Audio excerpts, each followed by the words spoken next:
Hello everybody, welcome back to the channel, or welcome to the channel if this is your first time here. I am your host, Davin James, glad to be here with you guys here today. Please do me a solid favour, please remember to like, subscribe and comment, and also hit that bell for notifications, that way you get all notifications from my channel. Today's story is another true crime story. I've been doing a lot of these stories as of late because they are quite interesting. I'm a big fan of true crime myself personally. And this one is about an upcoming trial, which is focused on a woman who wrote a children's book about dealing with grief by losing her parents after her kids lost their father. However, the twist in the story is that now, come April next year, she will be facing trial after being accused of murdering the father of her kids. There were suggestions that she was in financial debt, which might have been one of the reasons why she considered trying to kill him, and then obviously succeeded. And there's other reasons, such as having an affair, which might have been another reason to possibly try and get rid of her husband permanently. Some interesting details in this trial. Again, the trial is set to begin in April next year.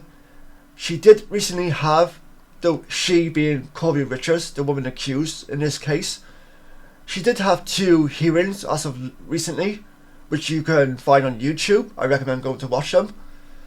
But with that being said, let's get on with today's episode, shall we?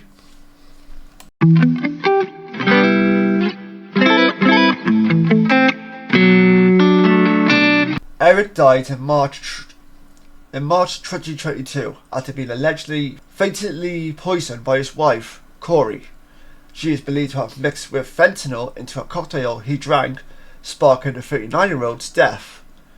A medical examiner later found 5 times the lethal dosage of fentanyl in his system. It always makes you wonder, within a relationship or a marriage, what drives a person to a point where they do something like this, you know what I mean? Husband, wife, whoever it may be, you know, it doesn't matter the gender of the partner. But it always makes me wonder, like, at what point do you throw out a separation or a divorce to the point where you're like, nope, that's not good enough, I want to kill this mother effer. And then you begin to find ways of doing that. And it's even worse, especially knowing you have kids together as well. Like, that just makes it even more insane to me in that way. And even though she's allegedly been accused of these crimes, she then decides to write a grief book for kids who have lost a loved one of their own, to help them, you know, with the loss of their respective parents. Either this bitch is really delusional, or she was very underestimated, if that makes sense. Like, somewhere inside her, there was this dark side of her, to use a Star Wars reference, that was just waiting to be unleashed, if you will.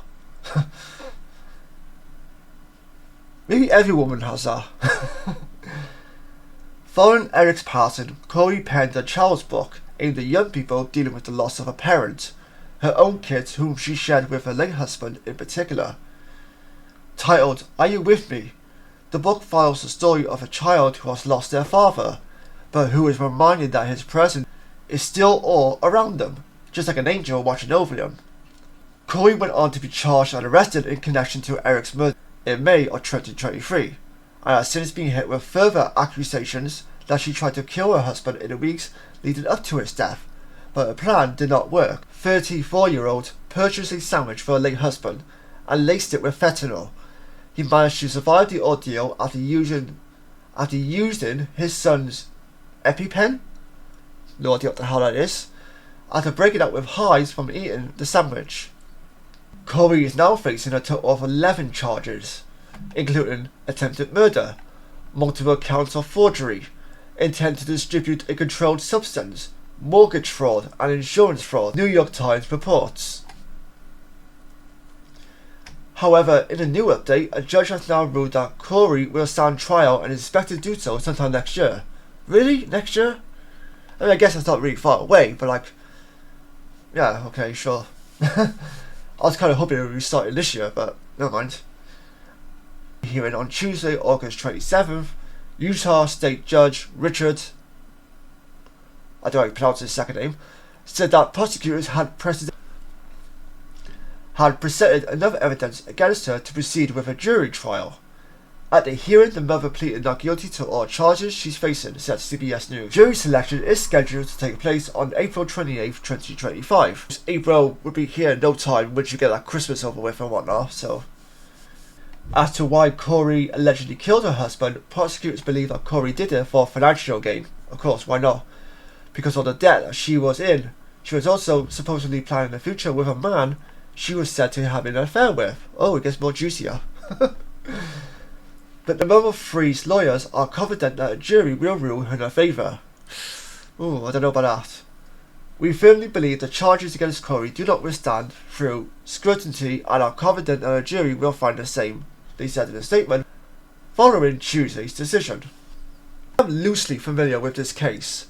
I do follow channels like Law and Crime and Court TV on YouTube, who cover cases and upcoming trials and whatnot, and this has been one of them. I'm not gonna lie, this woman actually confused me with another woman who was just on trial recently for, I think, something similar. I think she was called the Black Swan. That was the nickname, I guess you could say. That was an interesting trial as well, so I recommend watching that. My thoughts on this. What do you think of the story? Are you familiar with the story? If so, what are your thoughts on it? If this is your first time hearing about this story, again, what are your thoughts on it? Are you interested in watching the trial? Either in person, if you live in the area, wherever she's from, or if you're interested in watching it through YouTube? Let me know your thoughts down below. Until next time, take care, stay safe, and I'll see you guys next time. Bye bye for now.